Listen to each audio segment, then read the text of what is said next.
एक नहायत शर्मनाक मिसाल स्वीडन में हमने देखी। ईद उल अजहा का दिन, जब दुनिया भर के मुसलमान, कुछ को अल्लाह ने हज की सादत दी, ईद उल अजहा पे दुनिया भर के लोग जब वो अपना ये मजहबी त्यौहार मना रहे थे तो एक मलऊन शख्स एक मस्जिद के सामने खड़े होकर उसने कुरान पाक की बेहुरमती की। जनाब स्पीकर, यकीनन वो एक लोकल वाकया नहीं था, उसने एक सिंगुलर एक्ट नहीं किया, उसकी इस एक हरकत से पूरी दुनिया में बसने वाले मुसलमान, उनके दिल तड़प गए। ये वो घाव है जो रूह तक जाता है, क्योंकि ये वो रिश्ता है जिस जैसा रिश्ता कोई और हो नहीं सकता। हमारे दुनियावी रिश्तों पर जब कोई बात करता है तो हमसे बर्दाश्त नहीं हो सकता, इतने बड़े रिश्ते पर कोई बात करे तो कैसे बर्दाश्त हो सकता है? कब तक बर्दाश्त हो सकता है? कब तक आप कहेंगे कि चलने दो?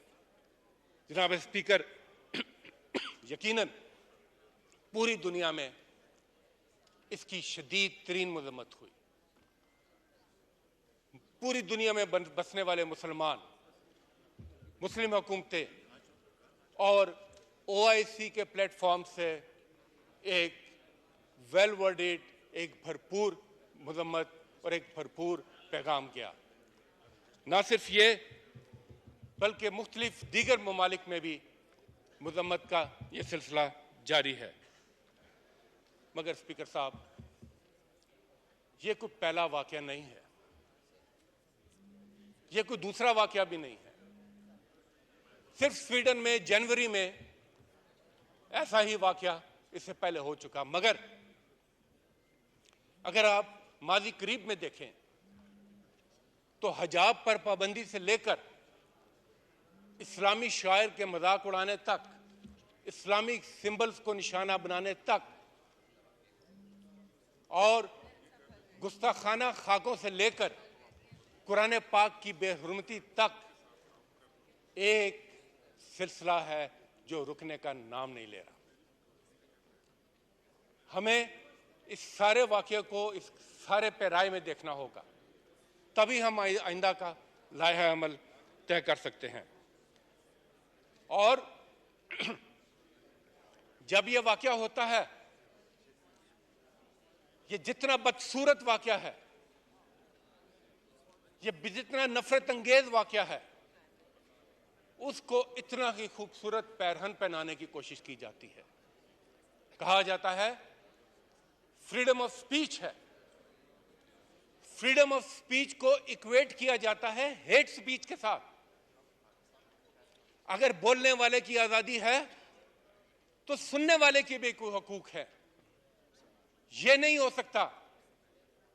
एब्सोल्यूट इस दुनिया में कोई चीज नहीं है, हर चीज की हदूद और कयूद है। और खुद वेस्टर्न वर्ल्ड में कई जगह पर हदूद और कयूद का तयन किया हुआ है। मेरा सवाल है कि जिसको आप फ्रीडम ऑफ स्पीच के नाम पर इस्लामी शायर का मजाक उड़ाएं, बेहुरमती करें, मुसलमानों के जज्बात से खेलें, क्या आप यही काम होलोकॉस्ट के हवाले से कर सकते हैं? जवाब है आप सोच भी नहीं सकते। क्यों? कि वहां पर कानून बने हुए हैं। डिनायल ऑफ होलोकॉस्ट वहां पर जुर्म है। तो अगर दुनिया में ज्यूश की आबादी कोई 0.2% के करीब होगी, कोई 16 मिलियन के करीब, और दूसरी तरफ 2 अरब मुसलमान 24% हैं इस दुनिया की आबादी का, क्या उनके मजहबी जज्बात के लिए कोई कानून साजी नहीं? क्या उसके लिए कोई सेफ गार्ड्स नहीं? ये जो जमहूरियत की बात करते हैं, इंसानी हुकूक की बात करते हैं, उनको ये देखना पड़ेगा। जनाब स्पीकर, और फिर ये भी कहा जाता है कि ये एक इंफरादी अमल है। एक सेकंड के लिए हम मान लेते हैं for the sake of discussion कि अगर ये इनफरादी अमल है तो फिर आप कहां पर हैं? अगर एक शख्स ने गलत इनफरादी अमल किया है तो हुकूमत का एक्शन कहां पर है? उस माशरे की कंडेमनेशन कहां पर है? तो अगर वो माशरा उसके खिलाफ खड़ा नहीं होता, अगर हुकूमत उसके खिलाफ एक्शन नहीं लेती, तो फिर हम इसको इनफरादी अमल नहीं कह सकते। और जनाब स्पीकर, इस्लामोफोबिया का ये लफ्ज आपको हर जगह सुनने को मिलेगा, यानी इस्लाम के खिलाफ खौफ, नफरत। और ये देखे सुने बगैर कि इस्लाम कहता क्या है। इस्लाम का लफ्ज ही सलामती से है, इस्लाम का मतलब ही सलामती है। और जब कोई मुसलमान होता है तो उसकी डेफिनेशन ही यही है कि उसके हाथ और जुबान से दूसरा महफूज है। वो किसी से मिलता है तो पहला काम उस पर सलामती भेजता है। आप उनको एक्सट्रीमिस्ट कहते हैं, आप उनको दहशतगर्द कहते हैं, आप कहते हैं कि ये सोसाइटी की वैल्यूज नहीं जानते। जनाब स्पीकर, हम हर मजहब की इज्जत करते हैं,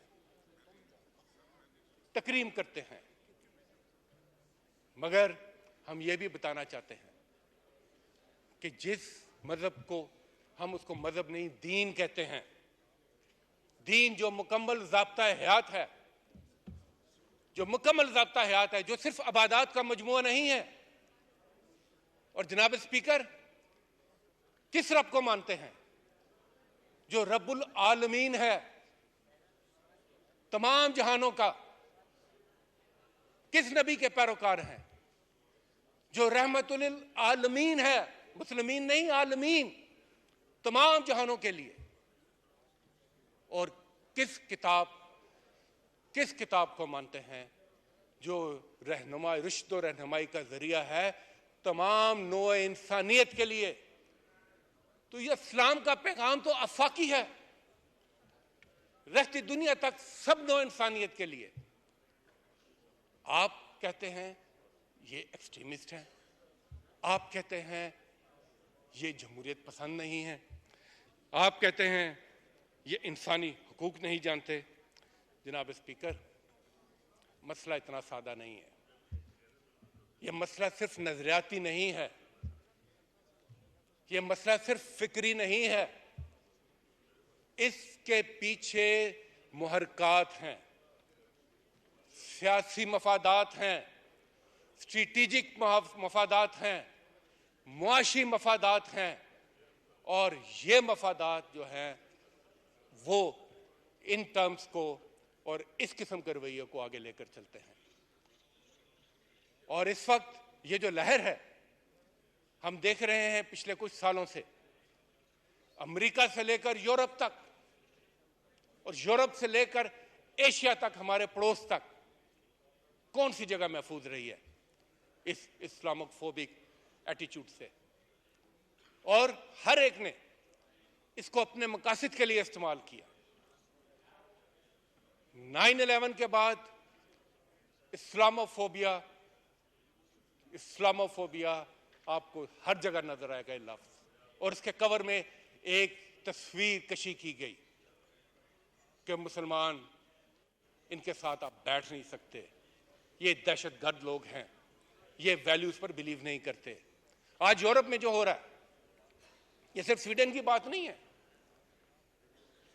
ये बेशतर यूरोपीय ममालिक में ये काम हो रहा है। और इसके पीछे एक पूरी सियासी सोच भी है। ये एक टूल बन गया है सियासी जमातों के लिए।